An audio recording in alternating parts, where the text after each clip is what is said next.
Alkanes are composed of single bonds between carbons, so we should expect that alkanes as molecules are able to rotate around these single bonds and achieve different conformations. Yet just because the molecule can rotate doesn't mean it's always going to take every single possible conformation. For example, I'm not the most flexible guy, and yes, I can touch my toes, but I'm not going to be a real fan of it. There's a little too much strain, and molecules also experience strain in certain ways.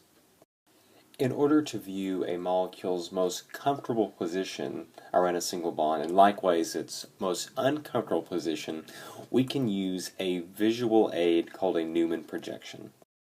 With Newman projections, the idea is that we're looking down a single bond to see how the atoms connected to the two atoms in the single bond orient themselves around each other. In this way, it's like looking at down the axle of a windmill, perhaps, as we see here with my horribly drawn windmill, and seeing how the blades orient themselves around and spin around the single bond. To illustrate this, let's draw a molecule and include wedges and dashes, since part of the Newman projection is that we want to be able to look at the 3D orientation of these atoms. Now, as you should know, wedges, the ones that I'm coloring in, imply that it's coming out towards the page, and these dashes are atoms that are going away from the page, away from us. So, and lines are in the plane of the page, so flat, as we would think. The idea here to achieve the Newman projection is that we want to look down this single bond here, and I'll extend that right here. We want to look straight through it. So the idea is we're going to, if this is the vertical axis, we're going to rotate it this way so that we can look straight down the bond that I've identified. Now, let's do this in steps to illustrate how you draw a Newman projection. These molecules right here, these atoms right here are going to be facing us once we turn the molecule around this way. So let's draw those first. We know the bromine's still going to be pointing up, so we'll draw that pointing up. As this turns around to the right, the chlorine that's here is going to be on the right, so we'll draw it this way, and that leaves the hydrogen to be on the left. Now let's look at these atoms. The first thing we need to do is to have a visual aid to describe or show this carbon right here, the back carbon. And what we can do, and what we do in Newman projection, is just draw a circle. And then we'll draw the atoms that connect to that larger circle representing the back atom, the back carbon atom. So as we're spinning around this way, then this bromine is actually going to come around and be on the left right here. And of course the easy one to do is this hydrogen, because it's going to be pointing down.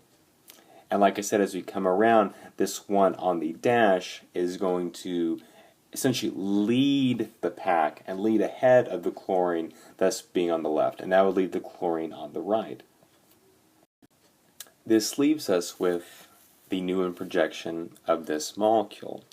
And as you can see, we're looking straight down the single bond we identified on the left, and we're seeing how the atoms orient themselves around the front carbon and back carbon that are involved in the single bond.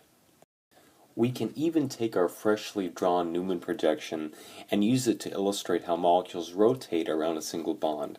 I've always imagined this as turning and finding the right combination of a master lock. And in this case, finding the right combination, as you'll see later on, could be analogous to finding the most stable conformation around a single bond.